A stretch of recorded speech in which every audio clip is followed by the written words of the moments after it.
All right, guys. All right, we're going to give everybody a chance to hop on here. This is going to be an interesting Periscope broadcast here. I'm not seeing anybody coming on here yet, so I don't know what's going on here, but there we go. Good morning, Bethany. Sometimes there's a delay, so I don't see anything, and it's like, okay, is this on or whatnot? So, okay, so everybody's joining me on here. This is an interesting title. I'm going to tell you, I believe, guys, this will probably be one Periscope you will not forget. That's why I've entitled this Deep Nuggets But Shallow Walk. So I want to talk about, I'm going to tell you one of my biggest pet peeves, and this is it. Thank you. Good morning, guys. Thank you for joining me. This is one of the things that aggravate me more than anything in the body of Christ is, and ministers are bad about this, especially a lot of Christians. Most Christians that I've met personally, a lot of them are guilty of this thing. Everybody wants deep nuggets. Oh, give me a deep revelation. Give me, everybody wants deep nuggets and deep revelation. Thanks, Ryan. You're definitely gonna enjoy this broadcast. So they come to church and they want the deepest revelation. They want the latest nugget, the latest revelatory nugget. But I'm grieved, guys, because I'm seeing multitudes and multitudes of these people who are looking for these deep revelations and deep nuggets that are dropping the ball, and they're falling in all practicalities of their walk with God. And so on this Periscope broadcast, listen, if you're easily offended, I'm going to warn you right up front. If you're easily offended by the preaching of sanctification and holiness and consecration, then you may want to just go ahead and jump off here, because I'm going to ruffle your feathers. I'm going to rub you the wrong way, because you're looking at a preacher that still believes in holiness. I believe the Bible is true when the Lord says, without holiness, no man shall see the Lord. I believe in consecration. I believe in righteousness. I believe that God is looking for, and he's coming back for a bride that will present herself without spot nor wrinkle. I don't believe he's coming for a whore. I don't believe he's coming for a bride with a wrinkled dress and stained up garments. Amen. I believe he's cleansing his bride as we speak. So again, I just wanted to throw that up front. So you guys, that's just a little advisory before we go into this. So let me get straight to the point, guys. I'm going to talk about several subjects that I'm seeing people drop the ball big time on. And I'm going to take a little bit of stuff that I've learned from some of my mentors, one of my spiritual fathers. He considered a mentor, but I really consider him a spiritual father for years, was my former pastor, Pastor Bob Rogers of Evangel World Prayer Center. And so I'm going to bring out some of the stuff he's always taught me that we've used, my wife and I, and when I get to the married part, and then some other things. So let me talk about, before I get to the subject of married couples, let me get to unmarried couples, okay? Let me give you some advice on this. So if you're watching this and you're unmarried, or you know people that are unmarried, again, I know some of this is going to sound, and immediately people automatically tag you with, oh, that's legalistic and that's judgmental. I don't want to hear that. And that's the problem, guys. Give me the revelatory nuggets, but I don't want practical application. I don't want wisdom, and I don't want knowledge. The Bible says, in all you're getting, get understanding, get wisdom. Wisdom is the principal thing. Wisdom is the beginning. The fear of the Lord is the beginning of wisdom. And I'm seeing these things rejected for these revelatory nuggets. So single folks, okay? One of the, in the year 2000, it was probably about 1998, I met my wife, who is now my wife, at the time was my girlfriend. We started, I'm just going to be blunt. We started dating. We were fornicating. We weren't married. I didn't know the Lord. She was a backslid Baptist. But then when we gave our heart to the Lord in 2000, I was advised by one of my mentors. He said, listen, he said, you cannot put yourself in a vulnerable position. If you're wanting to honor the Lord, you cannot put yourself in a position where you're going to be subject to fall. Now, what am I talking about? I see this all the time, even in 15 years. Now, my wife and I have been married for 15 years this November. But when we first got engaged, even when we got engaged, but we weren't married, I lived in an apartment separate from her. She lived in a separate apartment. Come on, we did. But now we have a generation that you've got people, and the old timers call it shacking up. They live together. Come on, they go out to they go out somewhere and they're alone together in a car. They're alone together at a park. They're alone together here. They're alone here. They're alone there. And one of the first things that I was advising, I'm passing this along. If you put yourself in that position, you're going to fall. I don't care. You say, well, I'm strong and I'm strong-minded, I'm strong-willed. Oh, the devil is a liar. Because listen, if you've got mutual feelings for one another, it doesn't, come on guys, it doesn't take a genius to figure out what's going to happen when you get in a position where there is no restraining power and there is no consequence around you and there's no accountability around you. So I see this all the time, guys, where good-hearted people that love God, but they keep falling over and over and over again. Well, my girlfriend and I slipped up again. My boyfriend and I slipped up again. And then you sit down with him and you talk to him and you ask him, well, how did it happen? Well, we went to a park. Well, who was with you? Nobody. Well, there you go. Okay. Well, we went to the movies together and then I went over to his apartment. Well, duh. Okay. So again, you would think that this would be a no-brainer, but if it was, then why are people continuing to fall? Hello. Again, this is why this is happening over and over and over again. So again, and I know people's going to hear this and they're going to reject it. So again, reject it and keep falling. The Bible says that when a man is often rebuked and he hardens his neck, he'll be utterly destroyed. That's the word of God. All right, married couples. My former, my former pastor, who I look up to greatly and I admire, he told me these principles, okay? He said, if you want your marriage to last and to remain, you've got to do certain things to guard and steward your marriage. And I'm going to give these principles to you. Number one, a married individual, whether you're a husband or you're a wife, and you're listening to me right now, you should never be having quote unquote lunch dates with the opposite sex. I've seen this all the time where here's a husband and he works over here or whatever, and his wife is a stay-at-home wife, or she works over here, and you find out he's going on a lunch date with somebody from where he works and it's a woman. Or let me tell you this. Or I'm going to go on a lunch date with somebody in my church who's a woman, the opposite sex. Stupid. That's dumb. Okay? Again, you're playing with fire, guys. You're playing with fire. Do not do that. Listen, if you want to talk to this individual for whatever reason, and I'm not saying, look, you can't have friends that are girls. Bethany is one of my friends, but I'm not going to go to lunch with Bethany and just Bethany and I go to lunch by ourselves. Number one, I know Melissa wouldn't appreciate that, and I know Carl wouldn't appreciate that. Come on, somebody. But if I go to lunch and it's Bethany and Carl together, then there's nothing wrong with that. Come on, again, practical common sense. Okay? If you're a married man and a married woman, you should not be giving car rides or be in a car alone with the opposite sex. Well, what if their car breaks down? Well, listen, you can stand outside the car.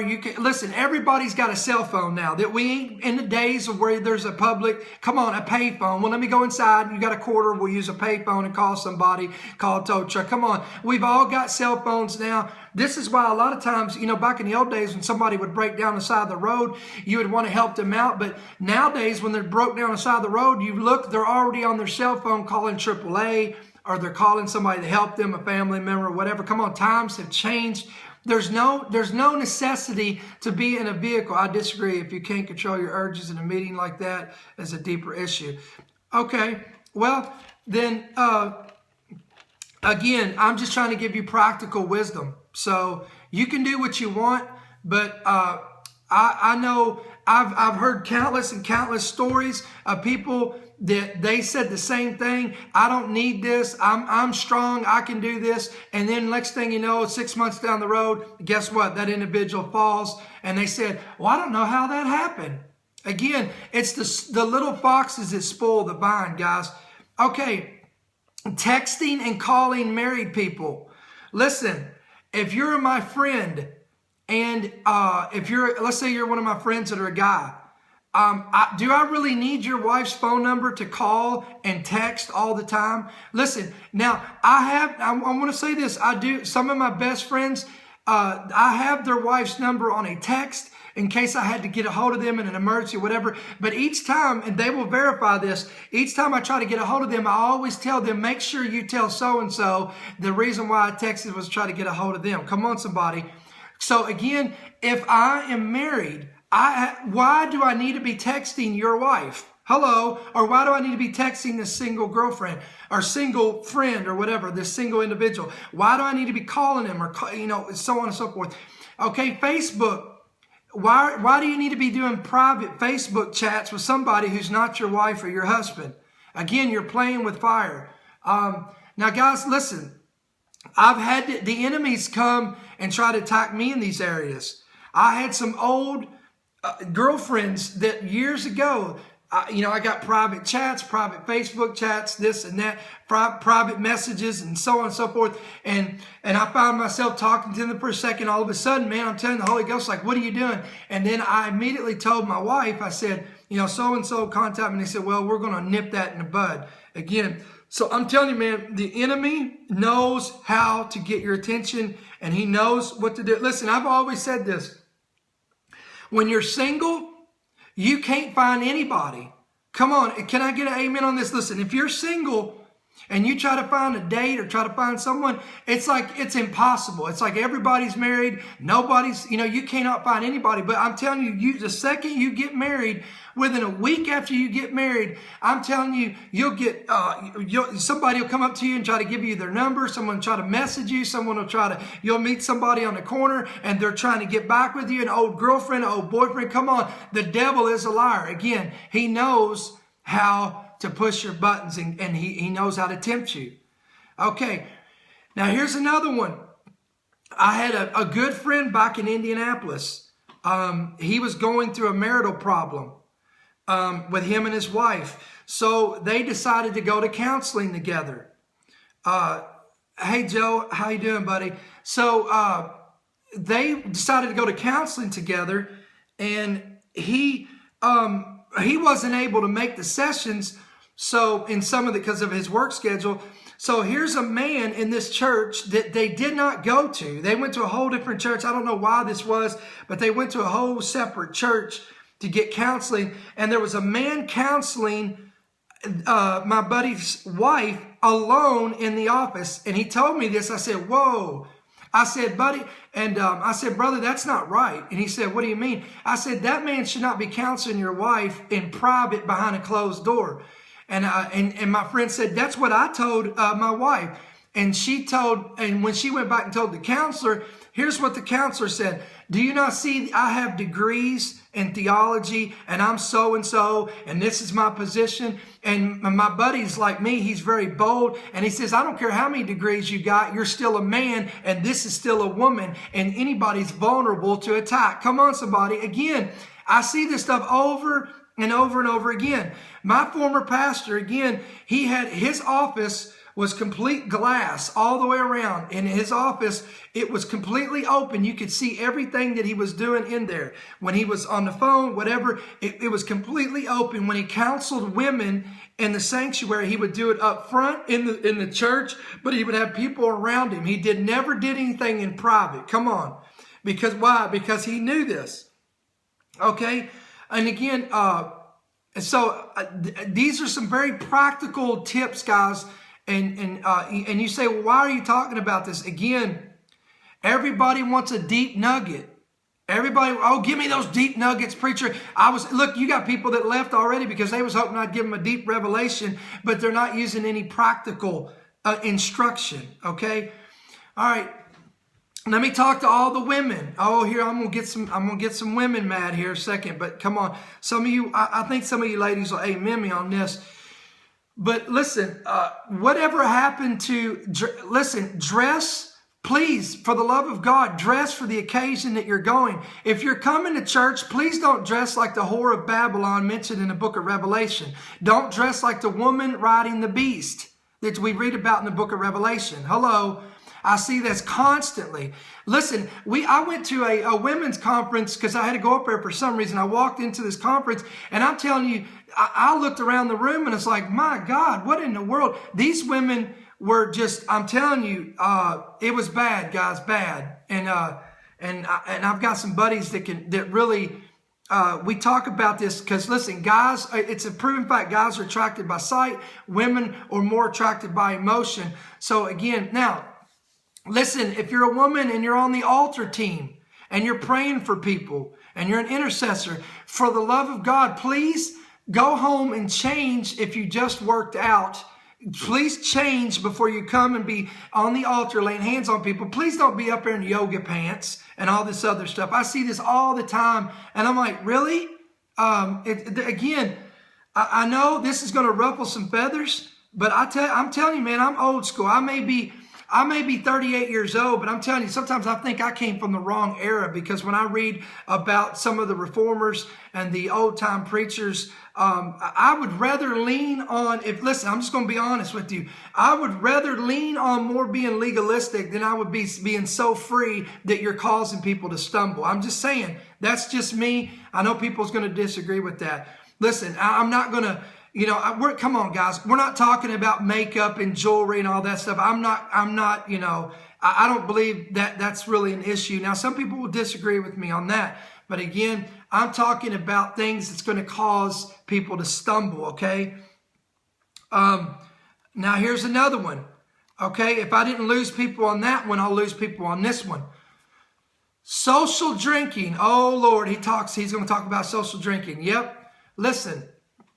That's, I'm going to say for me, I'm a teetotaler, meaning I do not drink. I don't touch it. I don't social drink. I don't do any of that stuff. And you say, well, why not? Number one, I was raised by an alcoholic for 25 years. And if you was around alcoholism and an alcoholic for 25 years, trust me, you wouldn't drink either. I saw emotional abuse. I saw verbal abuse. I saw physical abuse. I saw all this, and it was manifested from alcohol.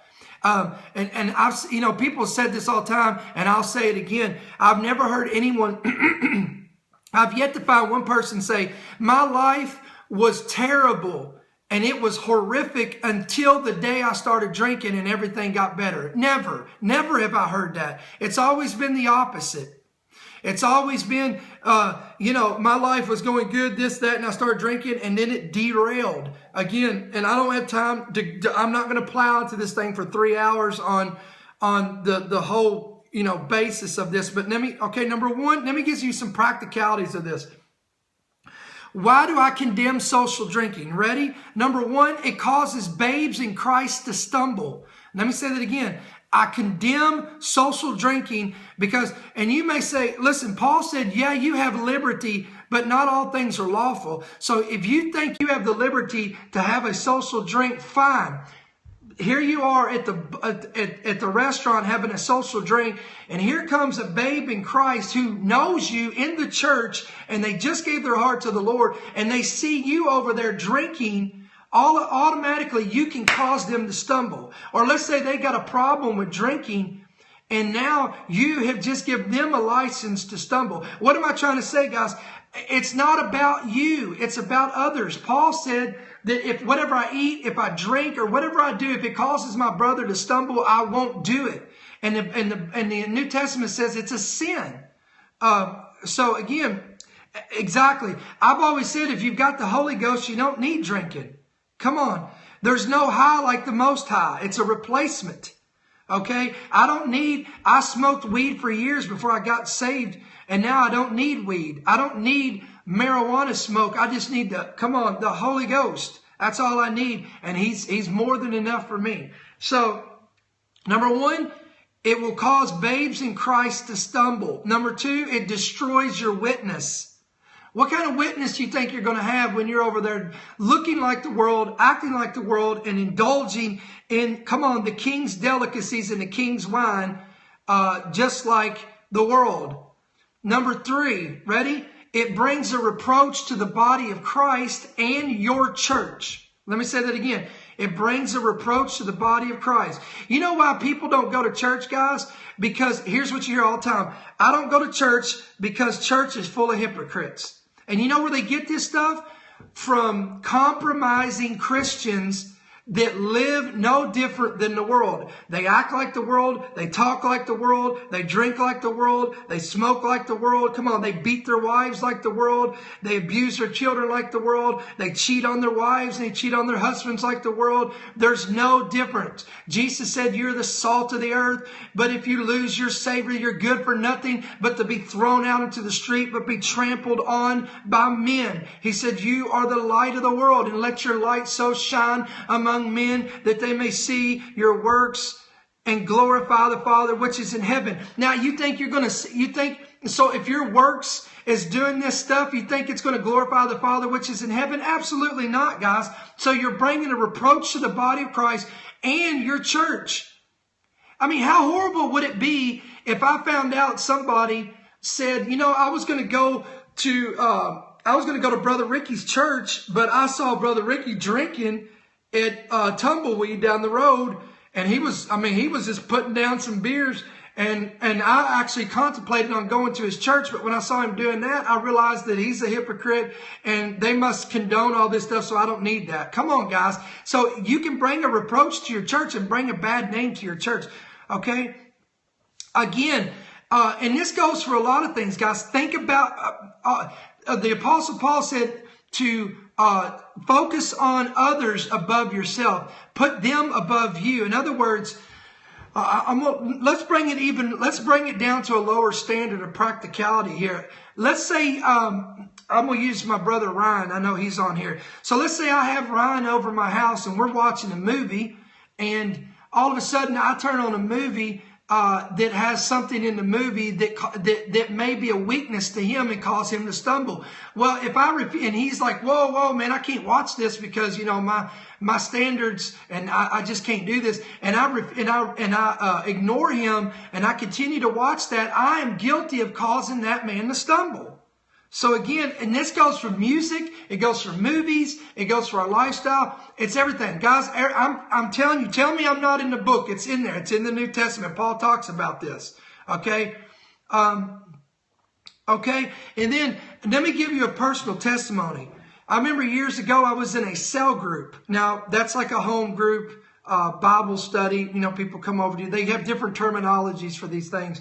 So we're over there, and this individual who's leading up the group, I noticed there was a woman there that I've never met in my life. And first of all, she comes in and she smells like a carton of cigarettes, and she sits down on the couch. And I asked this brother, I said, who is that? And he said, oh, that's our guest speaker. I'm like, guest speaker? I was like, brother, she needs to get some perfume and put on because she smells like she smoked about a half dozen cigarettes before she walked in. And he says, well, he goes, well, you know, I don't know about all that. He said, but she's going to be the speaker today, and my wife and I was there. So I'm like, and all of a sudden, man, it didn't click right in my spirit. I'm like, oh man, what in the world, what we got ourselves into here? So all of a sudden the woman, she stands up and she stands in the corner and she said, I'm so-and-so. And she announced herself and she said, and guys, I mean, just reeking, you know, what was that? Was it Pigpen and Charlie Brown? Every time he walked around, there was a dust cloud everywhere. I mean, this sister, every time she walked around, there was like a Marlboro cloud. It wasn't the glory of God, guys. It was the glory of Marlboro just going everywhere around where she was walking around. So anyway, she stood up and she said, listen, I have a gift and I'm going to lay hands on you tonight. I have a gift that God's given me, the ability to lay hands on people and send them to the third heaven, like Paul describes in 2 Corinthians chapter 12. And I said, what? I slammed my hand down. I said, you've got to be kidding me.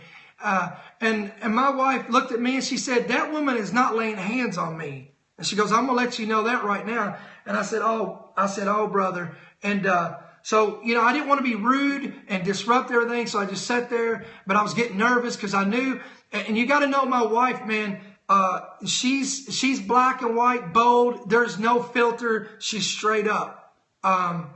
And so this woman came around and she got ready to lay hands on my wife, and my wife slapped her hand away and said, don't touch me. And And this woman jerked back and she said, what do you mean? And my wife said, don't lay hands on me. And she said, why is that? And she said, first of all, she said, you come in here and you smell like an entire pack of cigarettes, and you're going to lay hands on me and send me to the third heaven? And listen what the woman said, guys. Ready? Listen, I'm stealing what I'm talking about. She said, everybody has something, and my weakness is smoking. Really? Listen, I'm not saying that we all have weakness. I'm not saying we don't have weaknesses. Yes, we have weaknesses. But guys, when they're unrepentant and there's no effort to get delivered of these things, then we move into a whole different story. That woman had no business laying hands on people. Okay, at all. And I'm going to bring that up in just a second because I'm going to get to another point. But what am I talking about? I'm talking about bringing a reproach to the body of Christ. So you know what that did for me? Immediately, I lost respect for that cell group leader because I'm like, God, what kind of discernment do you have that you're allowing this lady to come into your house and you're allowing us to be influenced by this person? So again, I lost, influence for this guy. So that's what I'm saying, guys. It's not all about us. We've got to remember that we have souls at stake. I'm sorry. Okay. Now this brings me to another point. If you have a weakness, I know none of you guys have a weakness, and you're all perfect, and you're fully matured, and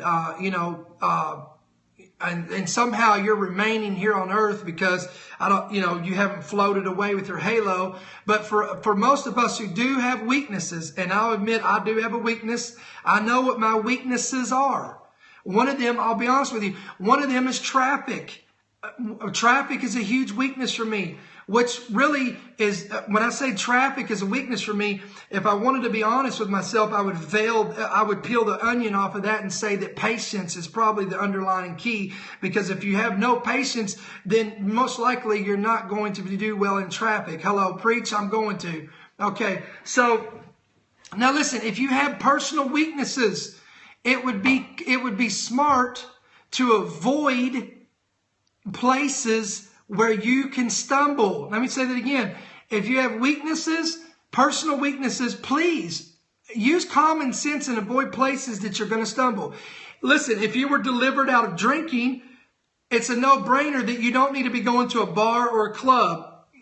Well, brother, I tell you, the Lord's called me to witness in the bars and the club. Really? You better check yourself on that one, because if you were delivered out of drinking, I really don't think the Lord is going to put you back into that. I mean, I'm not saying He couldn't, but you better know that you know that you have been completely delivered from drinking and that temptation, or you're going to end up being another trophy in the devil's in the pit of hell. Another trophy on the devil's in his rank. Basically, you're going to be another. He's going to put your head on the wall as a trophy. Okay, all right. If you have an issue with lust, if you have a weakness with lust, it would be smart not to go to a place like a beach where you're going to be exposed to a lot of skin. Hello, why would you do that? Why would you put yourself in that predicament? It would be smart not to be up late at night with movie channels that have no filters. Listen, I'm not condemning. Listen, if you have movie channels and on television, all that, listen, you can put filters on it. You can put parental blocks on it. We live in the 21st century, guys. You can do that. Use common sense. If you struggle with lust, why in the world would you want to be going around in the magazine aisles? Yes. Why would you do that? Again, now, I know that women are more susceptible to this, so I'm not saying that men aren't at all, but a lot of more women are more susceptible to this. But if you have a weakness in gossiping, listen, you may have to avoid lunch breaks with your coworkers. Come on, somebody. You know the lunch break where they're having everything for lunch but food instead. Come on, they're having the boss for lunch. They're having the secretary for lunch. They're having your coworker for lunch. Or come on, let me put it into the practicality of church. Come on, you go out to eat and they're having the pastor for lunch. They're having the worship team for lunch. They're having the message for lunch. They're having all these people listening. So you may have to separate yourself from people who, because you know that you have a struggle with your tongue, the last thing you want to do is get around a bunch of people that have the same weakness, that have not bridled it, nor do they have any attempt to bridle that, guys. Okay. You may have to avoid places of social gatherings. That's exactly what I just said. Oh, here's a good one. If you have a weakness in eating, the last place that you want to go is Golden Corral. Come on. Don't go to the Pizza Hut buffet. Avoid places like buffets if you have an issue with eating. I know, true story, I know a Baptist pastor who got up. Y'all gonna laugh at this, ready? He got up and preached on the one thing he should have never preached on. You know what it was? Gluttony. At a Baptist church. Come on. That guy, you know what happened to him? 2 weeks later, they fired him. True story. This was back in Kentucky where I lived. He stood up, he preached on gluttony, and 2 weeks later, they fired him. Why? Because he tipped over a golden calf right there, son. I'm just going to tell you right now. So if you have a problem, if you have a problem with eating, guys, then get away from the buffets. Come on, that's some wisdom right there. So, all right, now here we go. This one's good. If you're a pastor, you're a leader, or let's say you just go to church. This is really more for leadership, guys. Know your altar workers and intercessors. Hello. Know your altar workers and intercessors. You need to have a relationship with them. The Bible says, know those who labor among you. You need to have a relationship with them. Listen, you need to sit down with them and ask them these questions. Are you faithful in your marriage? Know their lifestyle? Are they a practicing witch? Are they a practicing pagan? Do they have an open and unrelenting bondage or a sin? And you say, really, a witch or a pagan? Guys, listen, I came from a small church in Kentucky, and I said this one time. I don't know, probably most of you didn't hear this, but I talked about this one night. It was real late. I came out of a small church in Kentucky where a Wiccan, a practicing witch, came into our church. Guys, listen, she talked like a Christian, acted like a Christian.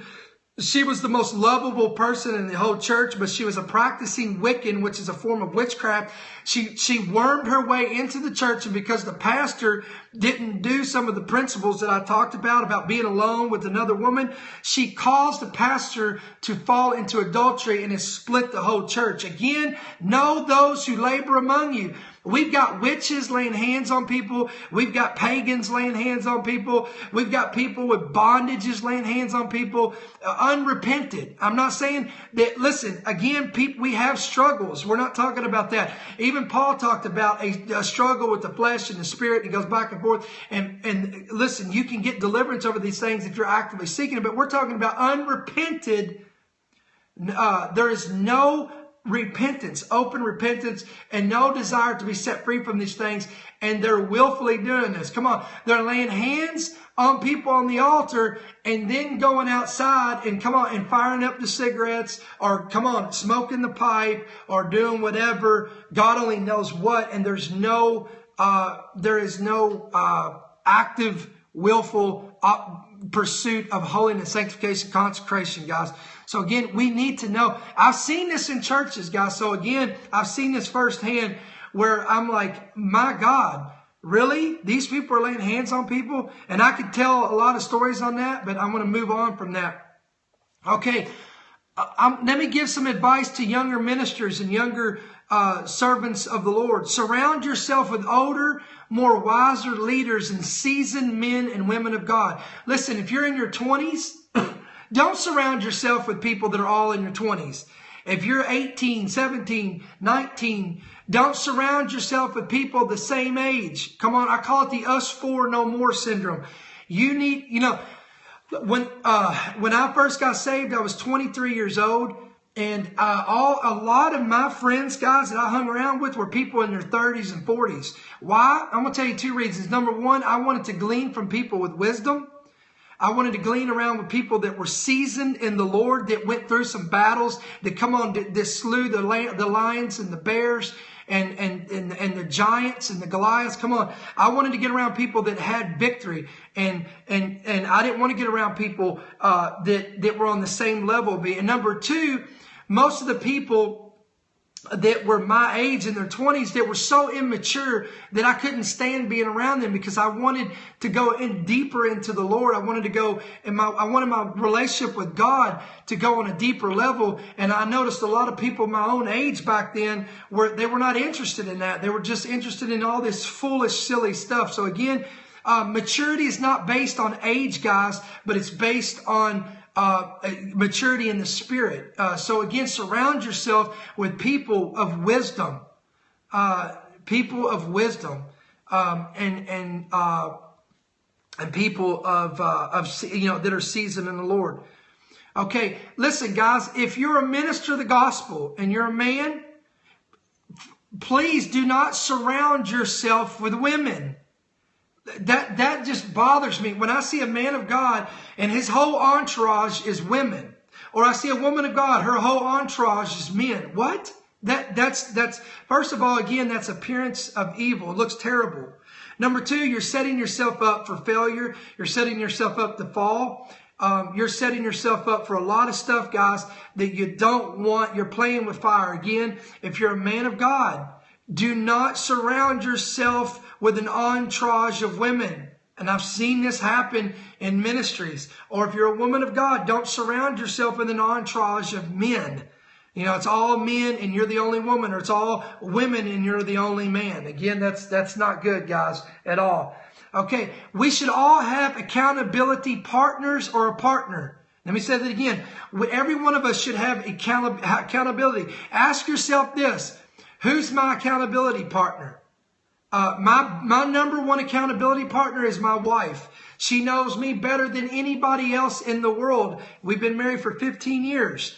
Listen, if I've had a bad day, something happened, or if I slipped and I fell in this area, listen, I don't even have to confess my faults to this woman. She already knows before I ever tell her. So we need to have an accountability partner or partners. Men, get yourself with other men and have accountability. Women, have accountability to other women. Preferably older women, again, that are mature in the Lord, that will hold you accountable. Listen to me. Do not surround yourself with people that will only pat you on the back and speak well of you. And if you ever do anything bad, they're never going to correct you. We all need correction. We need rebuke. But yes, we need exhortation. Yes, we need edification, but we need rebuke and correction when it's needed. I need someone, if I'm doing something stupid, that they're going to call me, or they're going to come over and say, "You idiot. What are you doing? What are you thinking? Get back on track, man. Don't be doing that. Stop it. Get away. Don't do this. Don't do that." Come on. We all need that, guys. We need that in our life. Okay. Number two, unaccountable. Yes, exactly. Always have a teachable spirit. I've learned this. If you think you know it all, then you know nothing, because pride cometh before a fall. Again, always have a teachable spirit. Number two, and I don't want to cover, I've already covered this, be open to rebuke. So I just rehashed that again. All right. Now, let me get on some other stuff here, guys. Ministry pointers. Okay. Please, and I have made this mistake. Guys, some of this stuff I've made the mistake, okay? Be careful when you publicly get up, or when you're speaking to people or a person or whatever the individual, whatever the case may be. You need to be extremely careful about saying, "The Lord says, the Lord told me, the Lord showed me." Listen, this has become an epidemic in the body of Christ. Again, I call it the epidemic of the Lord showed me, the Lord told me, and the Lord said. Again, we're seeing this everywhere. I'm hearing people say, "The Lord told me this," and then 6 months later, the thing that the Lord told them to do, they've totally derailed from that, and they've gone over, "Well, the Lord told me to go this way." And then they go left, and then and you're like, "Wait a minute, I thought the Lord told you to go right." "Well, he did, but he changed his mind. Now he told me to go left." "Well, the Lord told me to do this, and the Lord showed me this." Or the Lord said, listen, there's ministries and blogs, everything out there. And this September, I'm telling you, there's going to be a lot of people that's going to go crashing and burning down to the fire. They're going to come crashing down, because they're all out there saying, "The Lord showed me, me the Lord's coming back in September. The Lord showed me this is going to happen in September. The Lord told me and the Lord showed me. And when it don't happen, guys, listen, here's why. Here's why we don't need it. I'm not saying that, I'm not saying that the Lord can't speak to you, because he can. But what I'm saying is, guys, sometimes we just got to weigh it out and be sure that you know that you heard from the Lord. Again, know that you heard from the Lord. Because if not, here's why. You will lose credibility, you will lose influence, and you can cause people to fall. Listen, you know how many people I've seen fall by the wayside in the body of Christ because a pastor or a leader got up behind the church and said, the Lord told me, the Lord showed me, and the Lord spoke to me. And none of those things came to pass, or every 6 months they change course and they derail the first thing that the Lord told them and they do something else. And the Bible says that God is not the author of confusion. So again, and it causes people to lose. And you know what happens, guys? That individual, I can no longer receive from them anymore. I don't trust anything they say, because everything they said, it does the opposite, or they change their mind. So they no longer have influence in my life, and I can no longer. Doesn't mean I don't love them. Now, hear my heart, guys. I'm not saying that these are bad people, and I'm not saying that I don't love these people or we don't love them. But what I'm saying is, you will lose credibility. What happens is a voice will become an echo. Let me say that again. A voice will become an echo. When this happens, what was once a voice is no longer a voice and becomes an echo. Okay? All right, so now here's one that hits me right in the face. Ready? The Lord hit me today. I'll be honest with you. I was at lunch today by myself, and I took out I had my iPhone out, and I was typing all this stuff out that I'm going over today. And this one, the Holy Spirit spoke to me on this and said, this is you, and I want you to deliver this to the people. Ricky, how open should we be to allowing people to rebuke us? Know those who labor among you. Obviously, know the heart and motive of those who are rebuking you. Bethany, I know you, so if Kevin comes to you, your pastor, and he rebukes you, there's probably a good chance there was a reason for it, because I know Kevin's heart, and he wouldn't rebuke you unless he felt the need to do that. So does that make sense?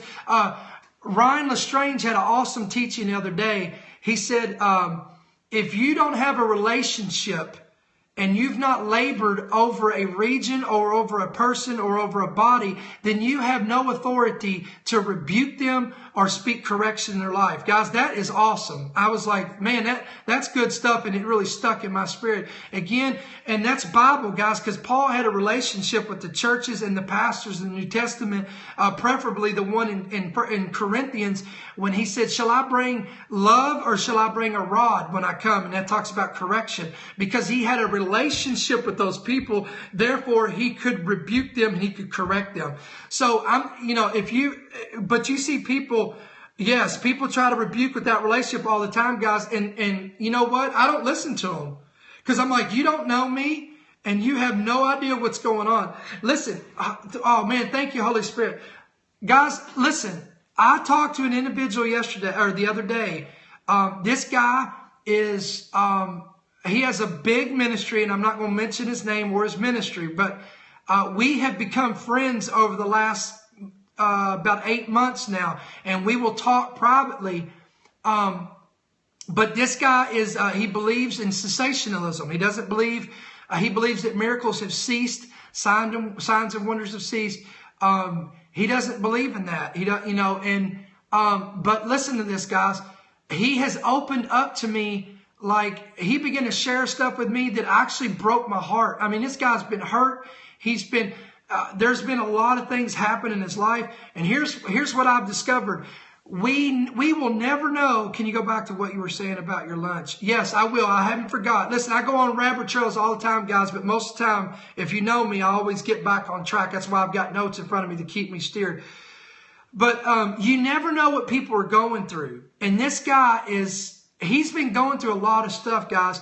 And I told this guy, I said, brother, I'm praying And even though he don't believe in miracles, he doesn't believe in these things that are active today, I said, I'm believing that you have an encounter with the miraculous God that will heal you and prove to you that he is the same yesterday, today, and forever. But listen, he would have never listened to me, guys, unless I developed a relationship with him first. Thank you, Holy Spirit. Are you listening to what I'm saying? God allowed me to develop a relationship with this guy, because if I would have just came on and rebuked this guy, he would have never listened to me at all. But because we have started to develop a relationship, he is now open to what I have to say and listen to what I have to say. Come on, man. That's good stuff. Thank you, Holy Spirit. And I'm just going to give him the glory right now for that, because that wasn't in my notes. And I thank you, Lord, for that. All right. Back to my notes. I didn't forget. Here's what I wrote down. We have got, as ministers of the gospel, we have always do not try to avoid ministering or posting, because we live in an era of social media. I get that. But try to avoid ministering or posting from emotional frustrations. Let me say that again. As a minister of the gospel, or you don't even really have to be a minister of the gospel, but you can be a believer.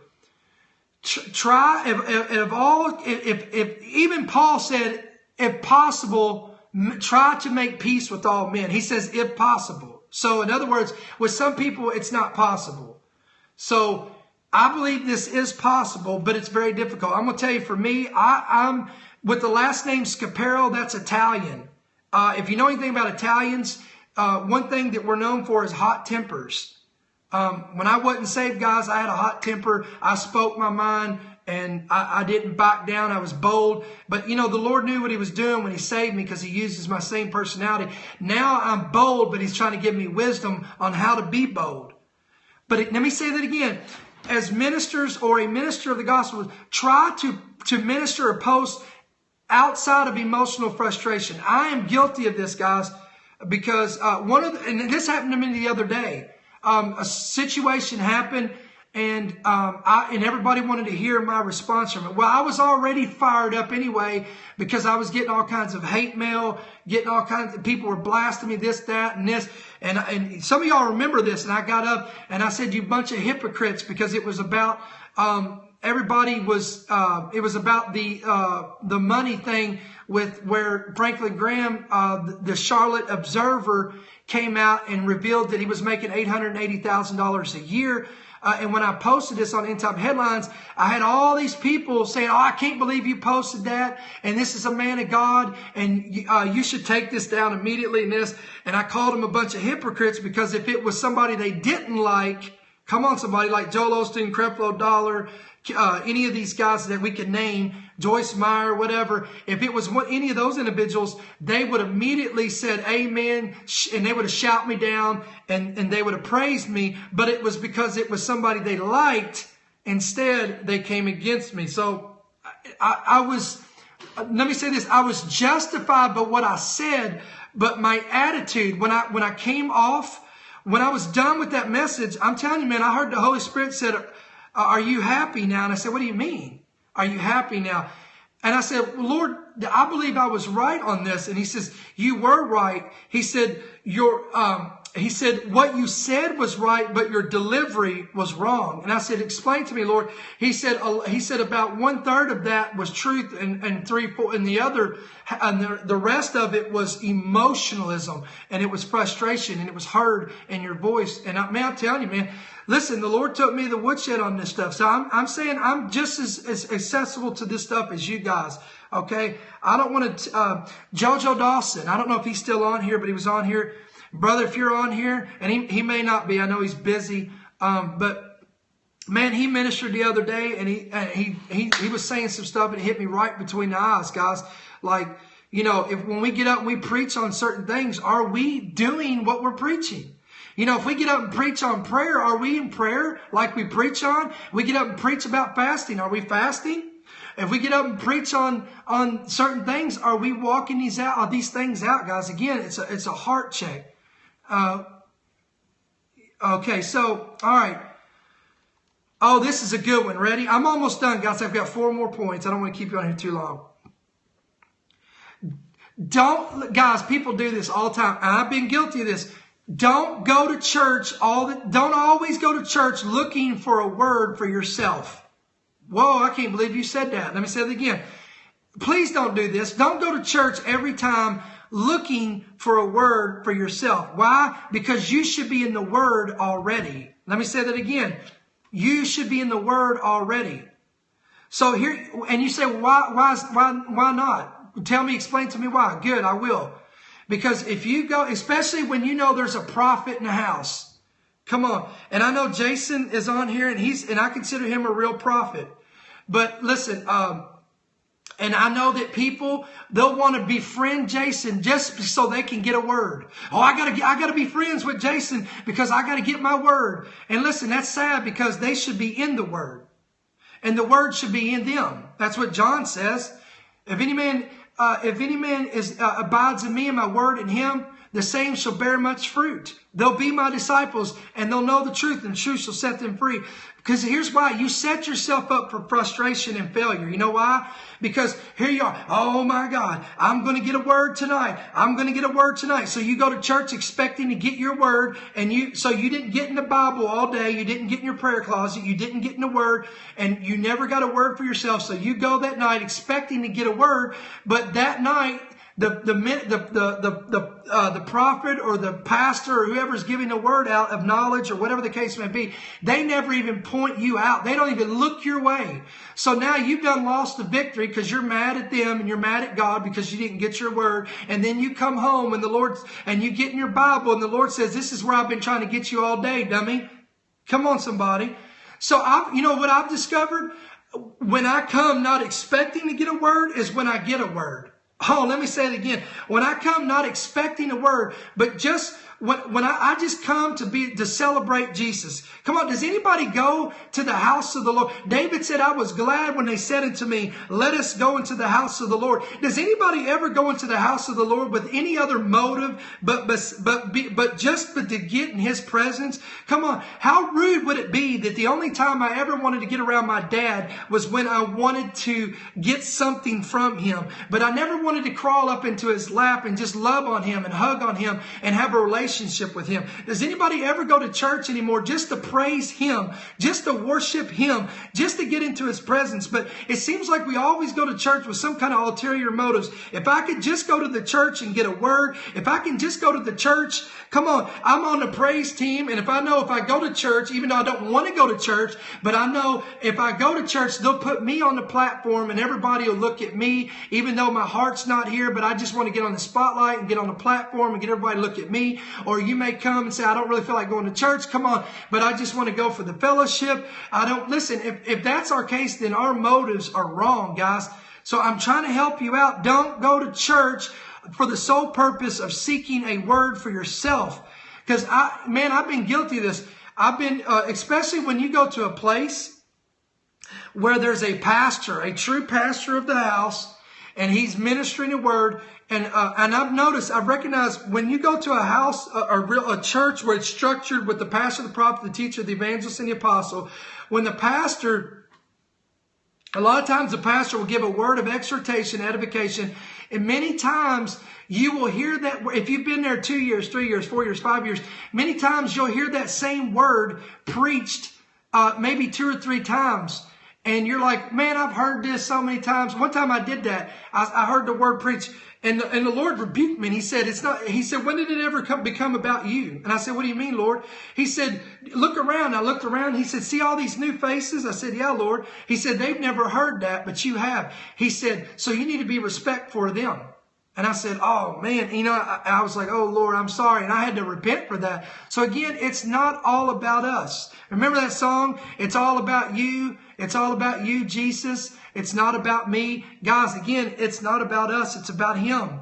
So again, that's a good pointer, guys, if you'll receive it. Oh, here's a good one. My former pastor warned me of this. And I had to learn this the hard way. Stop trying to be your pastor's best friend. Golly, I know this one's going to hit some people right between the eyes. Stop trying to be your pastor's best friend. I remember I sat down. Listen, one of my best friends right now is my former pastor. But do you know when he was my pastor, we weren't even really that good of friends. It was only after he was no longer my pastor that we became good friends. And I was like, that doesn't even make sense, Lord. But then he sat me down one day and he said that he did the same thing. That his pastor, he tried to become best friends with his pastor. So here's what happened. Oh, this is good stuff, guys. Ready? He tried to be best friends with his pastor. So he tried to hang out with him. He tried to do everything with him. He was always around him. And he said all of a sudden, he began to notice his pastor's flaws and his imperfections. And he said, when he began to notice his pastor's flaws and his imperfections, he said it became harder for him to receive from his pastor. Golly. And I said, whoa, say that again. He said, the more I hung around with my pastor, the more I began to see his imperfections and his flaws, and it became more and more difficult for me to receive from him. And this is what he said. He said he sought the Lord one day and said, God, why can't I receive from my pastor anymore? And the Lord spoke to him and says, do you want a friend or do you want a prophet? And he said, what do you mean? He said, the Lord said, do you want a friend or do you want a prophet? And he said, explain to me. He said, there's people in your life that can be your friends, but there's other people you're going to have to purposely distance yourself from because you're going to see their imperfections and their flaws, and you're no longer going to be able to receive from them. And guys, that is so true. That is so true. That's good, Ryan. The greatest threat to honor is familiarity. Yes, that is so true because see, you guys see one side of me on social media, but when you begin to develop a relationship with me, you're going to see my flaws and you're going to see my imperfections. Come on, don't get mad at me because I'll see your flaws and I'll see your imperfections as well. Here's a news flash. We're all human. We are all subject to failure. We're all subject to weakness. Last time I checked, no pastor has a Superman cape on. Come on, no prophet has a cape on. They're not superheroes, guys. They are subject to fall just like you and I are. Okay. All right. Last 2 points. Don't compare your calling and blessings with others. Let me say that again. Stop comparing your calling and blessings with others. Come on, Peter tried to do this when Jesus was there, and he said, when the Lord said, feed my sheep, and he said, he says, do you love me? And he says, yes, Lord. He said again, do you love me? Yes, Lord. Do you love me? He said 3 times. He said, and it grieved Peter. And he says, Lord, you know I love you. And he said, feed my sheep. And then Peter got into this discussion because the Lord gave him a prophecy, basically gave him a prophetic word that he said that when you're older, you're basically going to be crucified. And you're going to die of crucifixion. But then Peter all of a sudden took his eyes off his own calling, and he looked at John and he said, Lord, what about him? And the Lord said, don't worry about him. He said, you steward your call. You do what you're called to do. Don't worry about John. What is it to you if I choose to keep John alive, or what I do with John? But guys, I'm telling you, in the body of Christ, we try to compare ourselves with other individuals. Look, and I've got some friends on here right now. Some good friends of mine are on this Periscope right now. And I know they've been called to travel the nation, all over the nation. Look, I'm not going to get jealous because they're traveling the nation and I'm not. Because I know what they're called to do and I know what I'm called to do. They know what I'm called to do and they know what they're called to do. So instead, I help them steward their call and they help me steward my call. Come on, we stand together as a band of brothers. Come on, and we're kingdom-minded. But people who, listen, when people begin to compare to one another, and they become jealous over numbers, they become jealous over recognition, they become jealous over regions of influence, they become jealous over anointing, they become jealous over recognition, and what happens? They start throwing, come on, this is where this Saul spirit comes on them, and they start throwing the spears at the other ministers. Why? Because I'm going to spearhead you to I'm going to kill what you have so that I can be exalted. Come on, guys. We can't compare. Now, what do you mean by comparing blessing? Have you ever been around somebody and it's like, Jason's going to laugh on this one because him and I have talked about this. But you get around some people and like every time you talk to them, they're like, they start testifying. They're like, you know, the Lord gave me a brand new 2015 Tundra. Some guy came up to me and the Lord spoke to him and gave me a brand new Tundra. Or somebody said, you know, I got $1 million check in the mail. Or somebody bought me a house paid in full. And I'm like, whoa. I'm like, what? You know, I'm thinking, Lord, how'd they get this? How, you know, I'm serving you, God. Why can't I get this? And I'm telling you, if we start becoming envious, one of the commandments of the Lord is to not covet our neighbor. Yeah. So Jason, if you get that Tundra, brother, then I might get that spirit of Saul on me. So you're going to have to pray for me. So again, we see this, guys. Listen, what we don't know is in private, in their prayer closet. The Bible says, do this in secret that you may be rewarded openly. We don't know their life, man. They may have gave a car away. They may have blessed somebody. They may have sowed a seed, whatever. They may have been doing all these things in secret, and the Lord has blessed them openly. So we never know the situation. So again, we can't compare our calling and others' blessings. Okay? So look, I'm going to be honest with you. I'm going to be open. I know some needs that I have right now and desires that I would like to have to free me up to do more things for the kingdom. So the Lord says in James, you have not because you ask not. So in my secret time, I'm praying it in. Oh man, I could get myself in trouble. I'll tell right here real quick, but listen, we don't always have to broadcast our need to everybody out there. Come on. We don't need to put a GoFundMe every single time we need a need. Because my Bible says, whatsoever things you ask in secret, your Lord hears you in secret and rewards you openly. So if I really believe that what I'm praying in secret will be rewarded openly, I can go in my prayer closet and ask for those things in secret, and the Lord can speak to somebody over here in public and reward me openly. Come on, somebody. I'm telling you guys, manipulation makes me sick too. I'm just going to be honest with you. Manipulation makes me sick. And we can call ourselves people of prayer, but, sometimes our motives speak louder than our verbiage. Okay, now, here's the last point.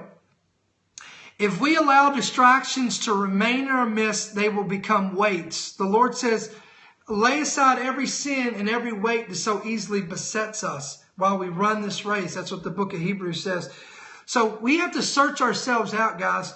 What is our distractions? Now, look, I know some people, they hate Periscope. They hate Facebook. They hate Twitter. Look, I'm not going to name who this is, but one, because if I did, everybody here would know who this is. But one well-known minister, I've heard this individual trump on and constantly preach against media, social media, preach against anything like that.